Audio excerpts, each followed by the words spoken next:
มาทุกคนมื้อนี้ก็มาในโหมดกลางคืนอีกคือเก่ามื้อนี้สิพาไปเยื่องผู้ป้าหน้าน้ำเนาะสิพาเลาะห้วยเนาะมื้อนี้เนาะคือว่ามื้อซื่นนี่เฮาก็ได้ไปเยื่องกิโลแต่ว่าเหตุการณ์ที่ว่าบ่คาดคิดก็เกิดขึ้นมาตอนสุดท้ายเฮาก็ได้ถ่ายในวิดีโอตัวนั้นเนาะแต่มื้อนี้เฮาสิไปเยื่องลงห้วยมื้อนี้แต่ว่าตอนนี้เฮาอยู่เซ่ตอนนี้ แล้วถ้าสิไปห้วยน้อยพุ่นน่ะสิได้ร้ายสิได้น้อยหรือว่ามีเหตุการณ์อิหยังเกิดขึ้นเฮาก็สิถ่ายลงในอันนั้นคลิปนี้เนาะมีหยังก็ฝากทุกคนฝากติดตามจุเฮามื้อนี้มากับน้อง2คนนี่ทุกคนบ่แม่นห้วยเด้นี่เป็นเซ่เด้เดี๋ยวมันบ่แจ้งคือ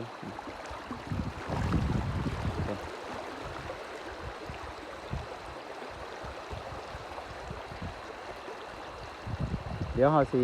เลาะไปอันนั้นป่าพุ่นๆเฮาสิไปห้วยน้อยๆเนาะตอนนี้เฮาก็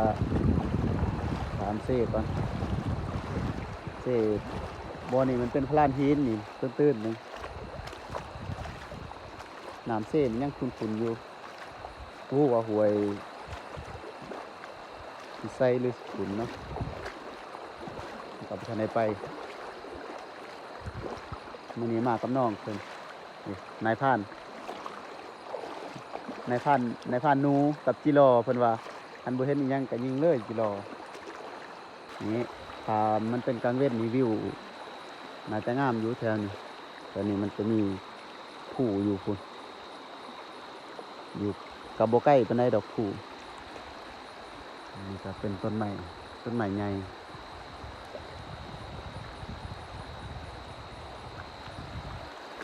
เดี๋ยวไปเบิ่งน้ำกันอยู่ห้วยเนาะว่าสิมีปลาหรือบ่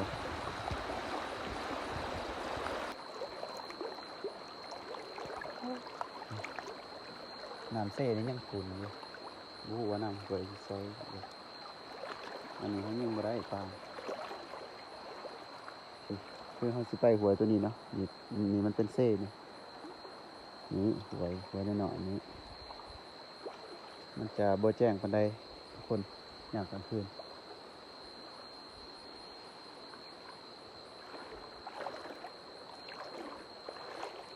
โอ้ยหกเลยปีนี้ทุกคนโอ้ยหกหลายทุกคนเลยการหาอยู่หากินอยู่บ้านนอกนี่ก็เป็นจังซี่แหละมันก็ค่อนข้างลำบากมีกุ้ง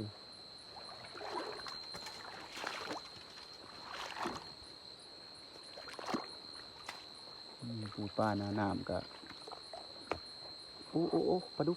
ทุกคนไปแล้วปูปลาดุก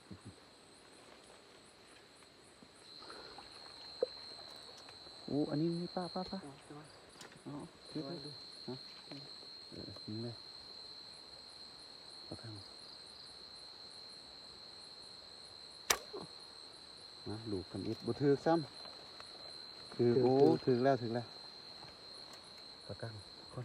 เอาไป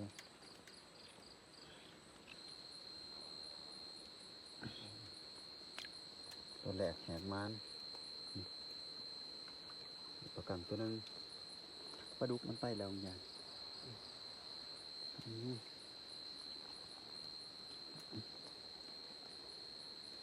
เปิดปะได้แล้วโอเคโอ้เขาว่าแต่จะถือปืนนั่นเดียวโอ้ยังนี่งูบ่งูนี่ทุกคนเบิ่งนี่หางมันนี่หางงูน้อยยิงมันนี่เจ้าตัวพี่โอ้เห็นแต่หางมันนี่อะไรเลยเข้าไปแล้วมันออกบังอยู่ในนี้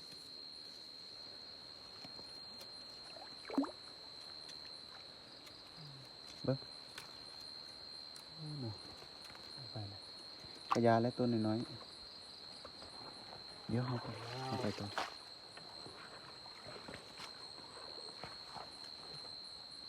เสียดายกล่องถ่ายนี่มันแจ้งไปไหนคนเองบ่แม่นหยังดอกมันเป็นน้ำอันนั้นเฮามันเป็นน้ำไผ่เฮาถ้ามีเงินแล้วจังสิซื้อไผ่แสงแบบสว่างจังสิได้อันนี้มันบ่ได้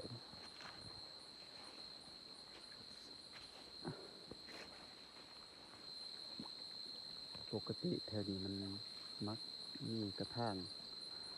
นอนแถวงาไม้จังซี่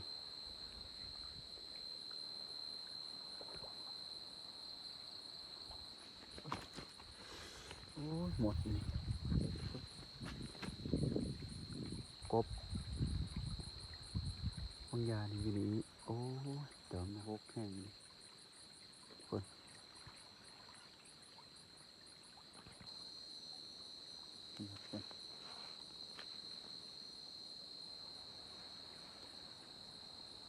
โอ้ไปแล้ว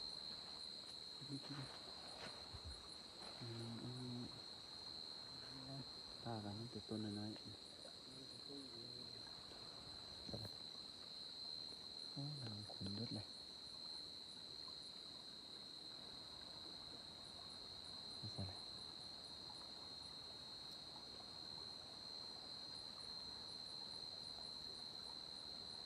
เอาไปเลยอ้าวไปใส่เลยปากกังนี่ไปเลยมันเป็นเถิงเลยวะโอ้ยมันมาอย่างนี้ตัวนี้ตัวตางนี่ตัวน้อยๆนี่เห็นไหมทุกคน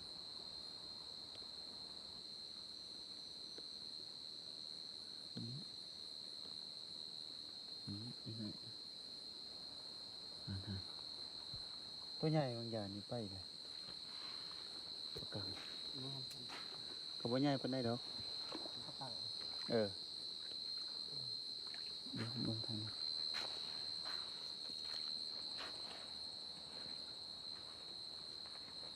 โอ้เขาเห็ดกอกโอ้หนูตอนนี้เขาเห็ดตอนนะครับคักเลยตอนเบิ่งเขาไปเบิ่งนิดนึงแถวนี้นะแต่เราห้าสิเลาะตัวห้องนี่ห้องน้อยๆนี่เอามันยังไปตามคุณนี่ป้าก็ดิ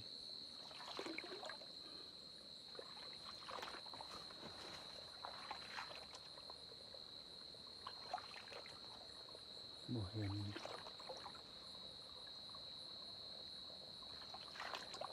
่ป่าที่ขึ้นมา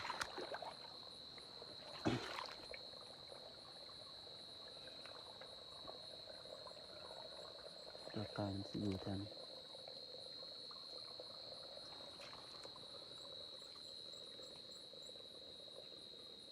มันสิมีป่าบ่เห็น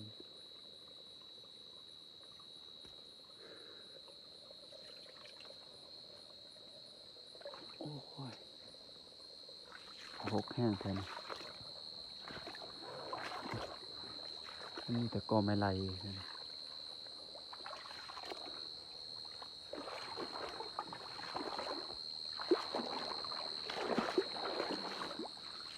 ออกไปอันนี้ก็เขียดอะไรโอ้ทุกคนนี่ก็ตอนเขาอีกจะเฮ็ดตอนร้ายนี่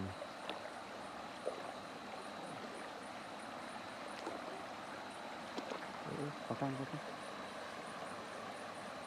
ไป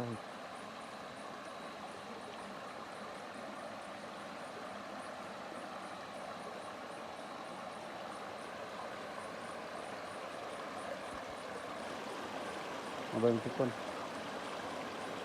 มีต้อนเขานี่โอ้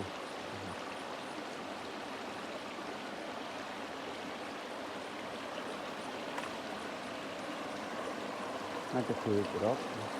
ก่อน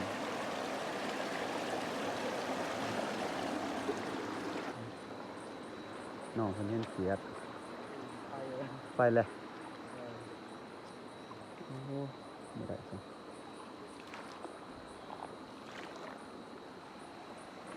น้ำมันอ่างนี้เขาเฮ็ดนี่แล้วป้ามันสิลงเขามานี้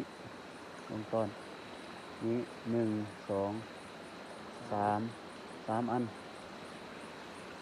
ใหญ่ๆตัวนี้อันใหญ่มีป้าโอ้ชื่ออยู่ชื่อถูกอยู่โอ้ย มีคนเลาะก่อน มีเถิงมีเทียงบ่คือหมาเห่าได้ยินหมาเห่าหมาเห่าตอนกลางคืนทุกคนมีหยังทุกคนได้ยินนำบ่โอ้โหมันเห่าอีหยังโอ้อีหยังได้บ่โอ้เป็นมานเด้อโอ้เป็นได้ประกันคน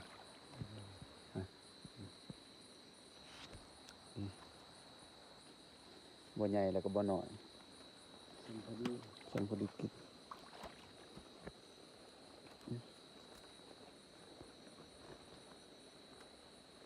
คอมีปลาคอทุกคนเห็นบ่ไปเลยไปทางใดเขากูกำลังว่าสิยิง ไปแล้ว โอ้เนาะ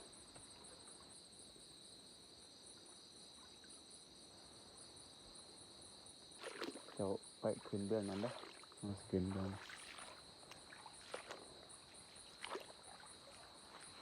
ปกติแถวนี้ครับน่าสิมีปลากังแค่นี้บ่เห็นกระดูกปลาคอบางอย่างนี่ปลากังตัวน้อยๆนี่ทุกคนนี่ไปเลยคือไปไวขนาด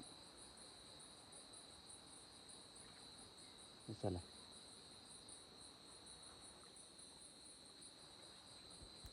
อ้าวบ่เห็นเลยนี่ครับเอานะคนน้อยๆนี่นะนะฮะเรือยิงเลยบ่เบิ่งหาสิยิง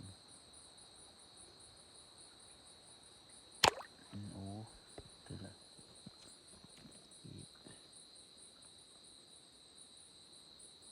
นี่น้อยนี่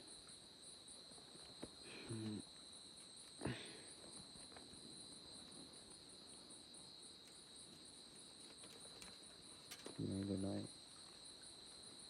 ป้อนเอาเลย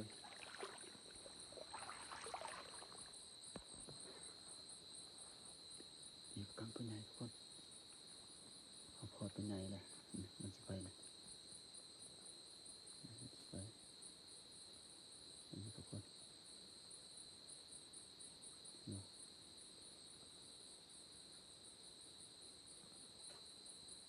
เดี๋ยวเบิ่งให้10 คูณ 2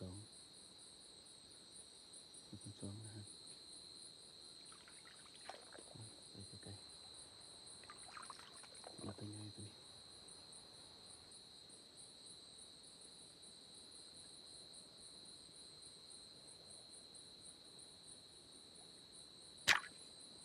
แน่บ่ถือซะอ่ะไปลงมันสิลงไป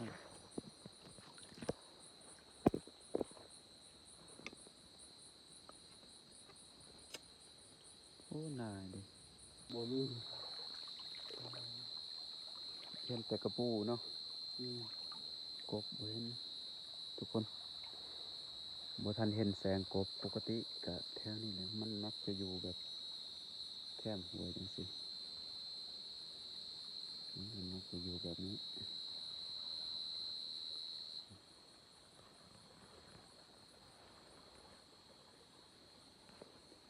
ลิกนี่กับพวกควรมีป้าเป็นปลากังยานี่ก็ยิ่งบ่ถือซะยิ่งบ่แม่นเพิ่น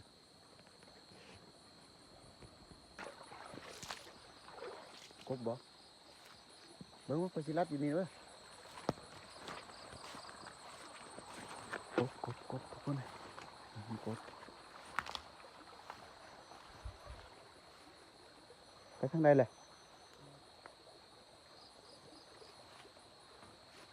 นั่นบ่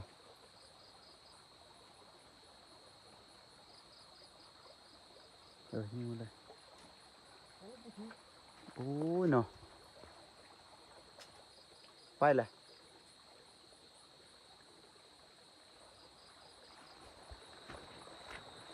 ไปทางพุทธกบมันกบแล้วไปเลย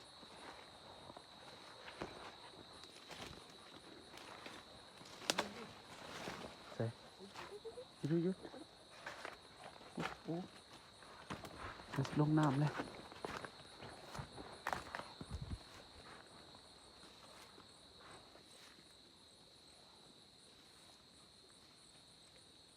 เท่านั้น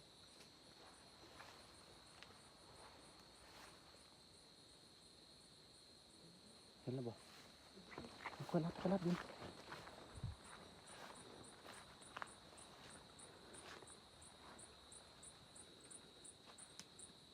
ใช่เลย ขึ้นเลย ฮะ ทั้งเลย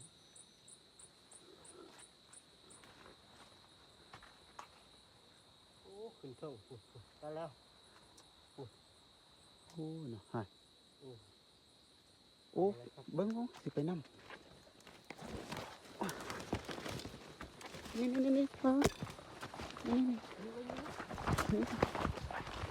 นี่โอ้ทุกคนโอ้ปลดเลยโอ้ได้แล้วโอ้ยน้ำกบจนเมื่อยพี่น้องเอ้ยมาเบิ้งหันเกือบบ่ได้คุบเอากำลังหมานตัวหนึ่งโอ้ยเนาะพี่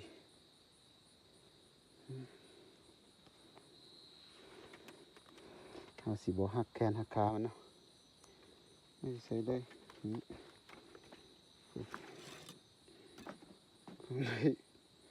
มึงได้กบตัวหนึ่ง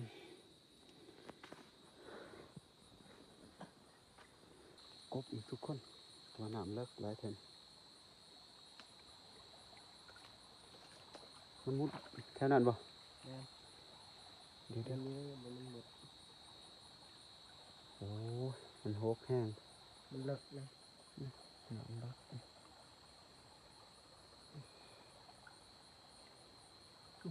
เป็นหนุ่มดาว ก็คือว่าแล้วนี่มันมุดเข้าหนึ่งมันกับอันนั้น มันเลิกน้ำมันเลิกทุกคน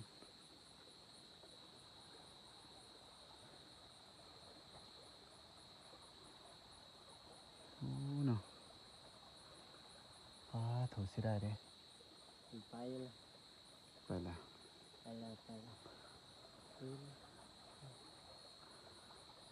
โอ้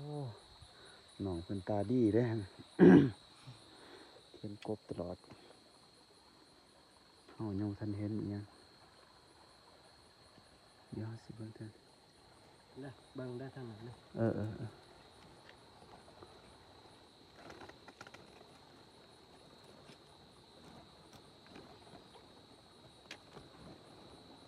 ไปแล้วเห็น บ่เห็นมันไปแล้วทุกคนจะได้ที่น้ำเลิกซื่อๆบนทุกคนหรือว่ามันอยู่ในอันนั้นมันอยู่ในหูนี่มั้งในถ้ำนี่คือบ่เห็นปลาเป็นพวกปลาจอกปลาจาดอีสันก็บ่เห็น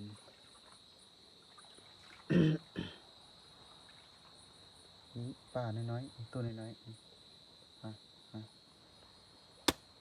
โอ้คิดว่าสายน้าขาดสายน้ารุดโอ้เป็นมันเขียดอีกวันนี้ เสียบครับทุกคน โอ้ เอาได้2ตัวเลยทุกคนนี่อีกตัวหนึงบ่เหยี่ยงใส่มันสิบ่แจ้งบ่เหยี่ยงใส่กระโดนอันนี้อันนี้นี่มันสิเห็นแจ้ง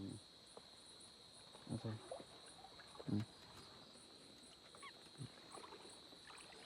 ได้แต่เขียดนี่แหละมันกบบ่มีดอก ประมาณละ ได้แต่ตัวหนึงตัวเดียว ประมาณทุกคนประมาณ ลูกปลาคอทุกคนเลยครับน้อยๆนี่เห็นบ่โอ้ไปแล้ว ตัวเล็ก นี่นี่ตัวใหญ่พูดนี่นี่มองน้ำขุดพูดอันเด้รัดเอามองยีนอ่ะอันเด้พูดรัดดิพูดโอ้น้ำมันขุ่นก้อนเอาทางได้เลยยังมองหันบ่เอาสิรัดอยู่นี่เด้อเอาบนสีมือในผ่านเพิ่นนานเลยได้แล้วเอาเสือมันในฝีมือเอาโซเบิ้งนี่หน้าตากะรอเลยเด้อใส่กระของ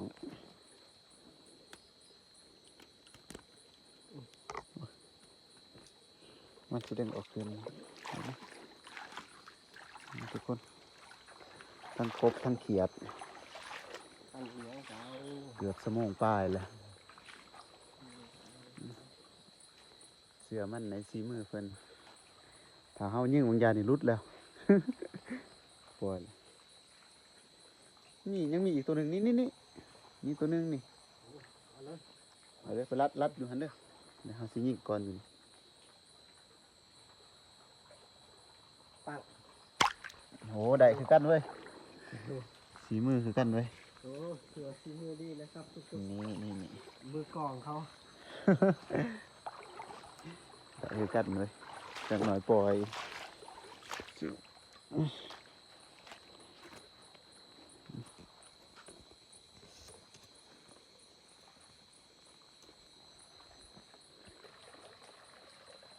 ประกันลูกประคอคือเก่านั่นบ่โอ้หนามเลยโอ้ยบ่ถือก็ไปสร้างวาแล้วนี่ไปละปุ๊บไปละทางไหนเลย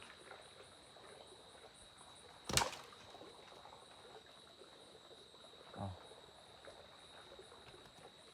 นี่ว่ามันรีอยู่ในใบใหม่นี่มั้งทั่วมันมีตัวนี้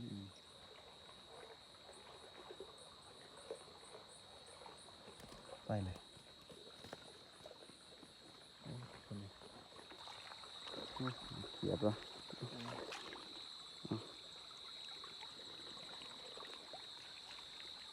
นู้บ่ยังคือ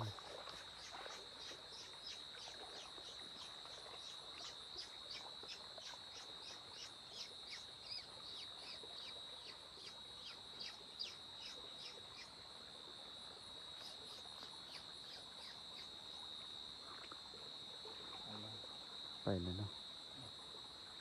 ปกติถ้าเฮาเจียกนั่นน่ะมันสิมาเองโอ้อันนี้กกใหม่ทุกคนกกใหม่เปื่อยใหญ่เติบทุกคนจะอยู่แคมหวยคักนี่มันมีโป่งเกิดตามหวยเลย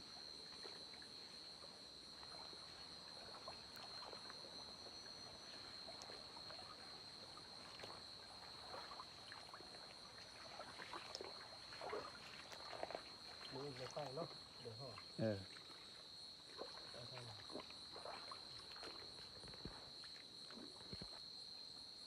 ปานน้อยทุกคนนี่นี่เนี่ยลูกประคอทุกคนเป็นกำลังยิงโอ้นั่นยิงถือหัวมาเกียมใส่ จอดมัดเลยทุกคน อืม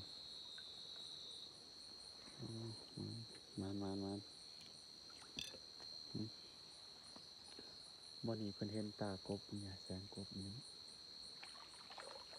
น่าสิอยู่แถวนี้แหละหัวมันเขาหูไปจัก นี่แหละละมือ สิอยู่นี่แหละแถวนี้กบบ่ ปะกังปะกัง ประกังบ่ แม่ ลองดูว่ากบ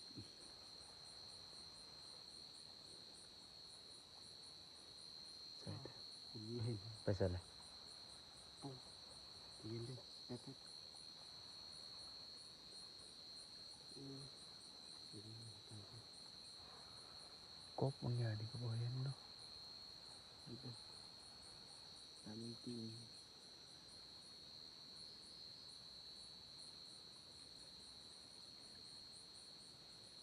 น่าสิแถวนี้แหละกบบางอย่าง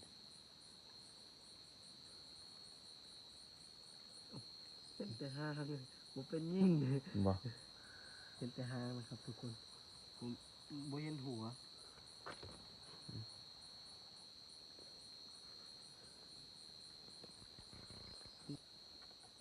อุ้ย ไปแล้วมันโผล่ออกทางอย่างอย่างโอ้โห ไปแล้วครับทุกคน เบิ่งเอาสิลองนำหามันเบิ่งเพราะว่าน้ำตื้นๆหนึงนี่ใหญ่อยู่บ่เฮาเบิ่งบ่ทันนะ บ่ โอ้อืม กบเจ้าหาเบิ่งเท่านั้นแหละกบหั่น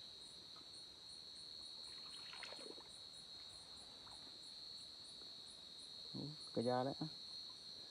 น้ำก็ขุ่นแน่กบหั่นน่ะน้ำมันสิอยู่แถวอันนั้นแคบ นี่เห็นถึงนี้ มันยานี่นะ อ่า เบิ่งแง่มั้ง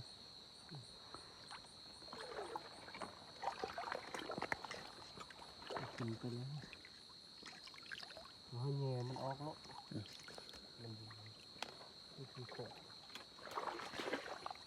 มันอยู่ใกล้ครับทุก กบ คน ก็ไปแล้วทุกคนโอ้ ผมกำลังเห็นแต่ตามันอยู่ใกล้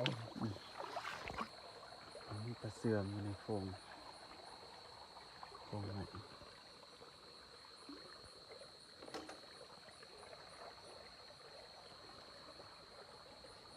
เคยเห็นปลาเสื่อมอยู่ในนี้ห้องยาเลย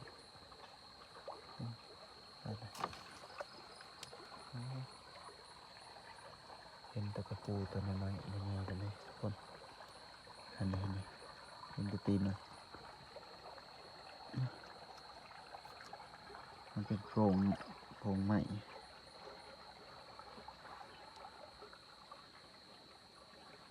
โบเห็นอย่างนี้เลยที่ทุกคนเป็นโพรงใหม่มีเปลือยมันมีอย่างใหม่นี่ก็ใหญ่เติบเลยทุกคน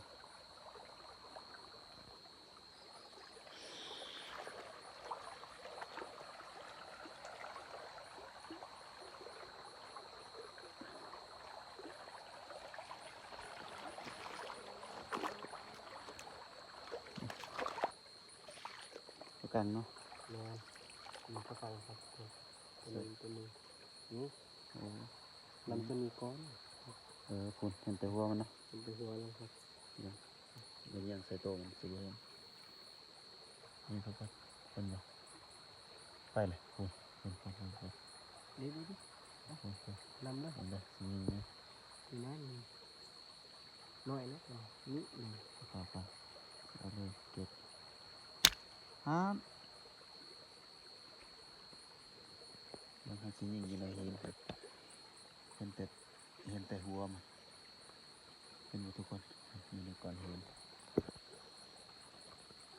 หาสิยิงอยู่ในหินถือบ่ได้ ลงยิงเลย บ่ถือบ่ ไม่ถึง โอ้เนาะโอ้เอาเจ้าอีก ได้แล้ว มันน่าจะเขาอยู่นี่แหละเขาโก้นหรือจัก เขาหู เขาหูด เบิ้งนี่แหละนี่เขาสิจกหูเบิ้งอู้ไปแล้วโอ้มันอยู่ตื้นๆนึงนะ ข้างบนเห็นโต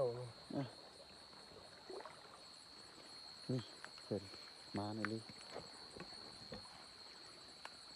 เลยครับ นี่ตะเขียดแบบนี้ละลาย เขียดหมูมีครบ ปลุกทุกคนเอาเบิ้งสีมือเฮา ปัง โอ้ทุกคนได้แล้วอืมมาแล้ว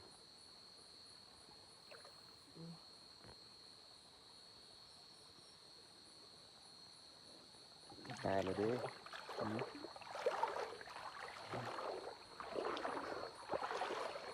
ืม เนี่ยทุกคน มาเลยว้ายระวังได้ถึกเงียงเด้เบิ้งอืม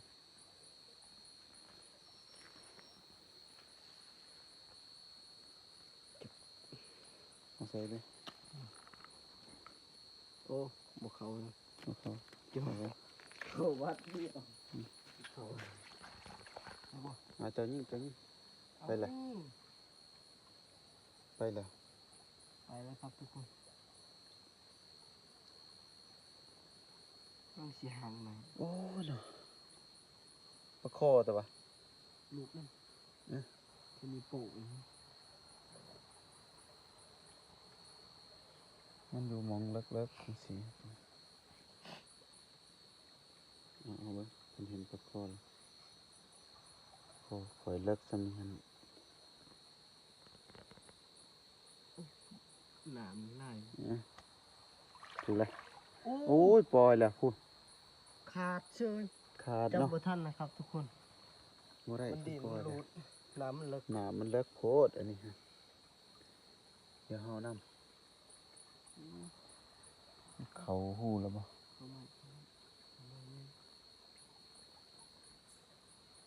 นี่โอ้โห อยู่เลิกมันอยู่ อยู่เลิกโพดไม่ กระไดใส่เพียงแอร์ เออ มันดีนะ ข้างในแดงนี่ทำไมยังนี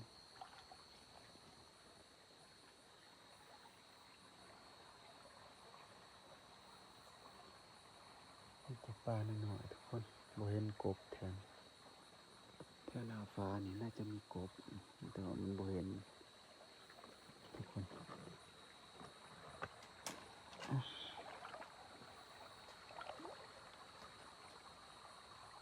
นี่น่าจะมีกบ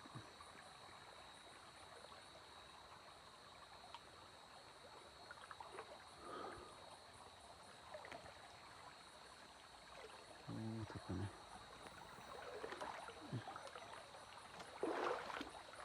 เขียดทั้งนี้เขียดนี่เขียดหน่อยโอ้หน่อยลายโอ้โห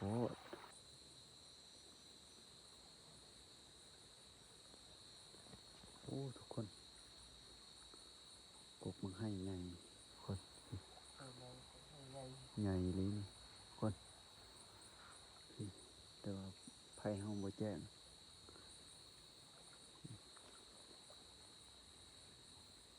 เป็นบ่ทุกคนกบใหญ่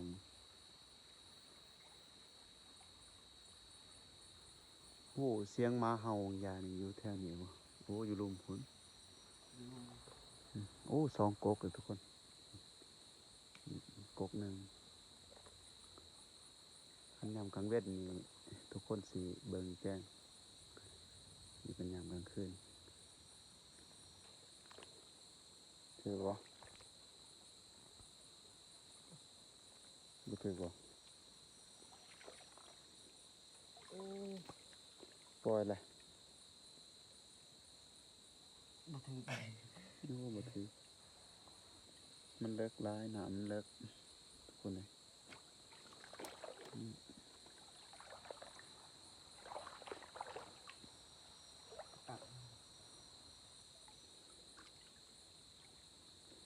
มีแต่ แต่ปลากั้งนะแต่ในลายปลากั้งทุกคนน้ำเลิกอีห้าสิได้บ่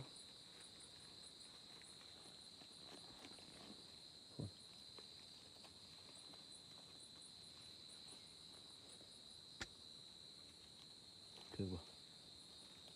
นี่ถือใช่ยิงบ่ได้ก็บ่ถือบ่ได้เลยดอกนี่นี่กินสิอยากน้ำมูลได้น่าสิมีกบแถวนี้ทุกคนอยู่กอใหม่มีแต่หากใหม่น่าสิมีกบอยู่แถวนี้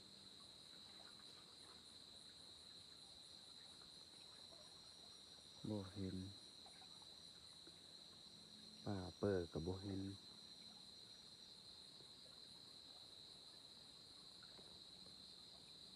คือสิมีปลาดุกปลาคอ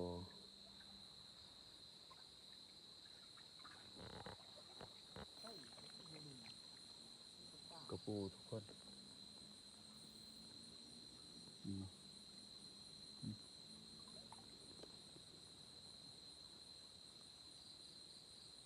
นี่ทุกคนเดี๋ยวน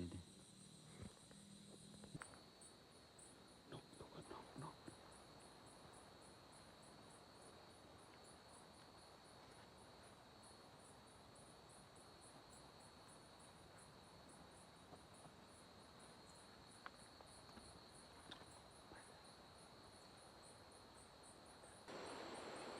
นี่ทุกคนเห็นบ่เจียนี่เนาะโอ้ไผ่เจ้าคือว่าจะอันเด้ เห็นใช่ เจ้าเยื่องต่ำสูงๆหน่อยหนึงสูงๆหน่อยหนึงอันนี้ทุกคนเห็นบ่ แย่นะครับทุกคน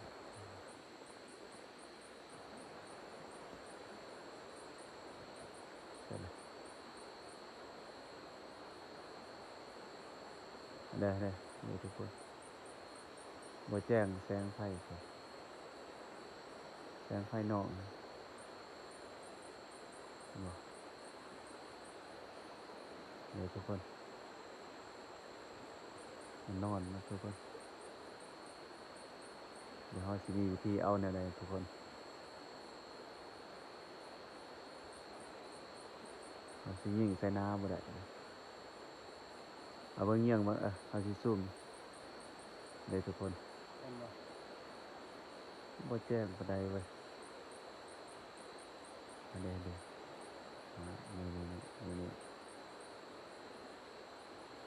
เราหาวิธีเอามันก่อนทุกคนไม่เขาได้แล้ว ปล่อย ต่อยมึงโอ้โหโอ้โห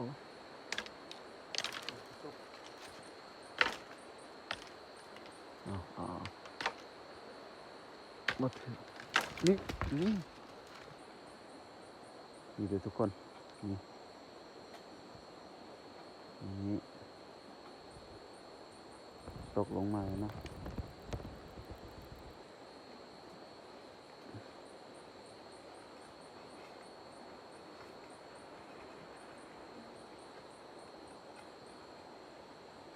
โอ้ถืออันนั้นเหลือทุกคนนะมันยิงใส่น้ำอย่าแต่มันบ่ตายนี่ทุกคนเอาได้เลยเนาะตัวเจี้ยนี่บ่ฮู้ว่าทุกคนเอิ้นอะไรเอาได้ตัวเจี้ย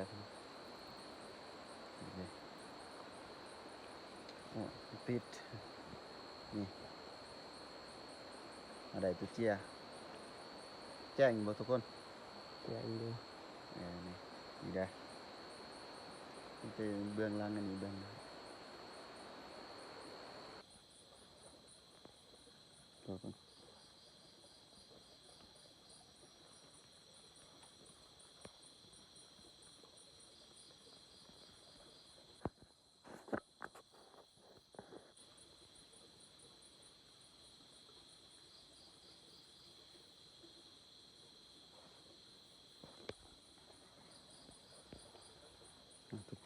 าไปเบิ่งแมงกระเบื้องงามดิ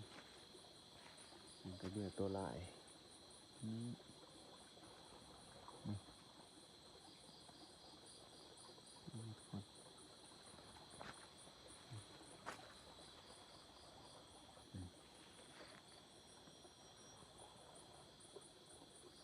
งามดีเลยทุกคนนะครับมันบ่ไปอันนี้ไปแล้วมาทุกคน มาหอดนี่กะป้ากับโบหลายกบกับโบเห็นนี่คือว่าเนี่ยมีแต่สิได้กลับก่อนนะมันโบเห็นได้แต่เท่านี้แหละนี่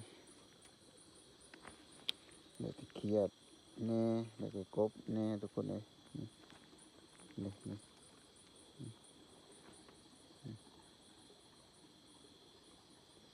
ได้แต่กบตัวเดียวนี่อีกอย่างกับมันเปรี้ยวแน่เนาะทุกคนเขาก็บ่อยากมากไกลร้ายเพราะว่าเขาก็สิได้กลับคืนเขาบ่ฮู้ทางที่ลัดเมื่อนะทุกคนเพื่อสิหอดเทือนกับมัน 11 โมงพุ่นแล้วเนาะ11 12 โมงพุ่นแหละนี่ยังกะสิขอจบคลิปสำนีก่อนทุกคน